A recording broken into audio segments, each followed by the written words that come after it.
¿Qué tal? Muy buenas tardes. Bienvenidos nuevamente a Teogonía Universal. Les recordamos, participen con nosotros y nos dejan un correo de voz en nuestra página de redholística.com.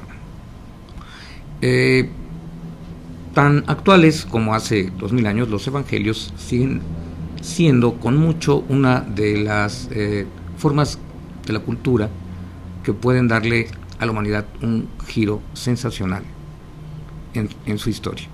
Esta idea de que el evangelio está actual está dentro de la idea de la exhortación de su santidad el Papa Francisco, y que es su primera exhortación: llevar el evangelio a todos lados, pero hacerlo de una manera en que a todos, sin excepción, les pueda interesar, gustar y adecuarlo. Esto conlleva un trabajo que parece verdaderamente monumental. Para platicarnos de esto me acompaña como siempre el Padre Jesús María Besun Artea. Padre, gracias, gusto verlo de nuevo. Gracias, buenas tardes. Y Padre, obviamente la primera pregunta: ¿por qué este cambio? ¿Por qué este giro tan importante que hace su santidad Francisco? Primero, vamos a llevarlo, pero lo vamos a adecuar, vamos a hacer el mensaje en todos lados.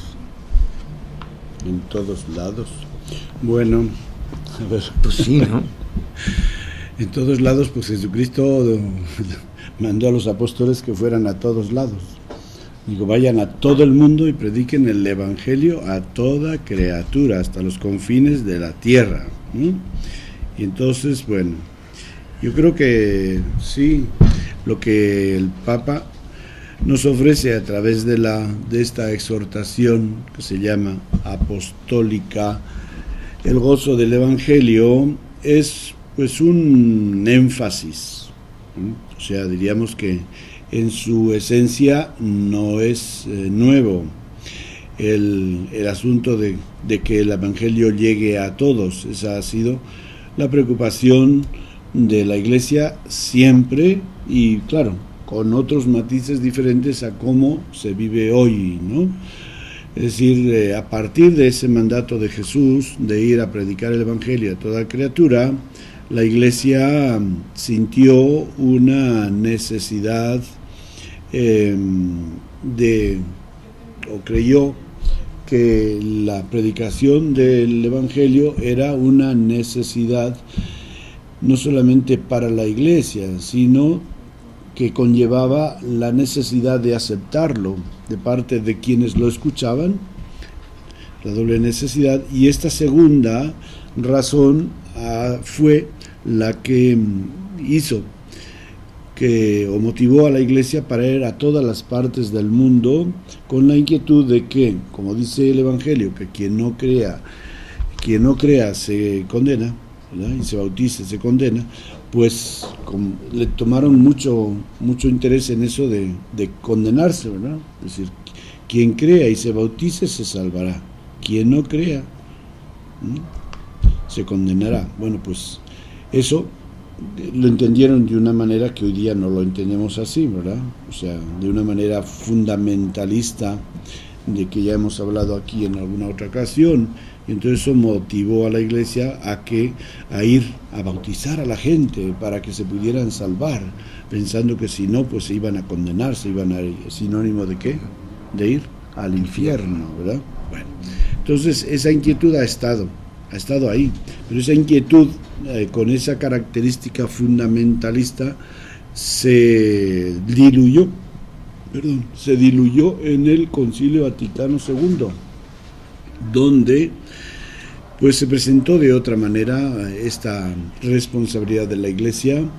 Se hizo más hincapié en que la Iglesia es un sacramento de salvación, de tal manera que es una oferta de salvación para la humanidad, que la humanidad ya está redimida y salvada por Jesucristo, y que, bueno, pues la Iglesia tiene que estar ahí, como decía el domingo, hace un par de domingos, como luz del mundo y sal de la tierra, para que todo el que tenga oportunidad, pues conozca el Evangelio de Jesucristo y sea una forma de salvación, Es decir, todavía los documentos de la Iglesia en algunas cosas son un un poquito fuertes en este sentido, ¿verdad? Pero hoy día pues ya no es esa opinión fundamentalista, y ya no vamos a ver a misioneros que anden a escondidas bautizando niños para que no se vayan a condenar, ¿verdad? Entonces, no? Ya se ha abierto esa opinión de la Iglesia, y se ve por ejemplo, has oído decir una frase que ya se manejaba en el primer siglo de la Iglesia, de que fuera de la Iglesia no había salvación, ¿verdad? Y entonces esto fuera de la Iglesia no hay salvación, se entendía en un sentido exclusivo, ¿verdad?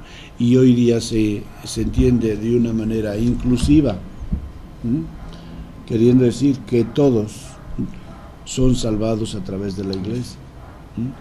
No quiere decir que pertenezcan jurídicamente, sino que a través de la Iglesia se salvan.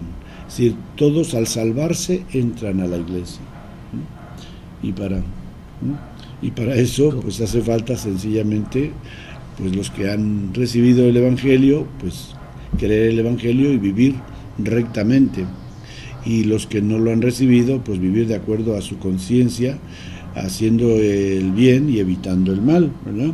Y todos, es decir que, hazte cuenta que, tal como se entendería un poquito, por poner una imagen, hazte cuenta que si hubiera, así hablando muy humanamente, con figuras o parábolas, si hubiera una puerta por donde entraran todos los seres humanos cuando se mueren para salvarse, esa puerta se llamaría Iglesia. Con lo cual no queremos decir que nosotros tengamos la prerrogativa, sino que Jesucristo a esta Iglesia le ha dado ese privilegio de ser la puerta por la cual entren todos, sepan o no sepan. O sea, sin saberlo, tú vas por tu camino, y luego todos los caminitos van a parar a una puerta que se llama Iglesia. La cristiandad es guía, no es el portero. No es una condición de vida en la cual Dios, dentro de nuestra teología, condiciona la salvación, pero no la condiciona de una forma determinante, ¿verdad? Para decir, si no eres cristiano no te salvas, sino que tú te vas a salvar. O sea, esa Iglesia, podríamos decir, es cristiana, pero no en el sentido de nosotros los cristianos, sino en referencia a Jesucristo. Es la puerta que Jesús ha abierto a todos los seres humanos al llevar a cabo la redención de la humanidad. Bueno, entonces este concepto de la evangelización ha estado presente en la historia de la Iglesia, y lo renovó Juan Pablo II desde los principios de su ministerio, al lanzar la máxima de una nueva evangelización, ¿no? Que fue una de las líneas principales de su ministerio como Papa. Luego esta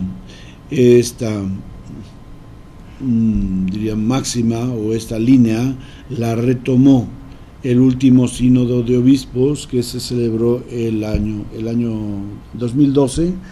En octubre de 2012 fue el sínodo de la nueva evangelización, ¿no? Y entonces este documento es el fruto de ese sínodo, doctrinalmente, ¿eh? Pero el Papa le ha dado, lo ha asumido de tal manera que, leyéndolo, quienes conocemos, hemos leído ya al Papa bastante, pues nos damos cuenta de que el lenguaje que usa no es el del sínodo, Padre, sino que es su lenguaje. Aquí viene entonces una reflexión que es muy importante, y es la que desde el principio yo quería hacer. Francisco I, su santidad Francisco I, o Francisco, ha aterrizado en términos humanos este lenguaje. Pero también, al aterrizarlo, ha tenido que incluir factores importantísimos, como es el conocimiento social, el conocimiento de la comunicación, el conocimiento humano, el conocimiento, y lo plasma ya en una forma, no vamos a decirle práctica porque no es el término, pero absolutamente real, que se pueda llevar a todos lados. Si no conozco completamente bien los pormenores de una sociedad y no me sé integrar, pues no voy a hacer nada, voy a fracasar, con muy buenas intenciones que yo tenga. Este concepto realmente es muy revolucionario, es de excepción. Bueno, digamos que, pero eso también ha sido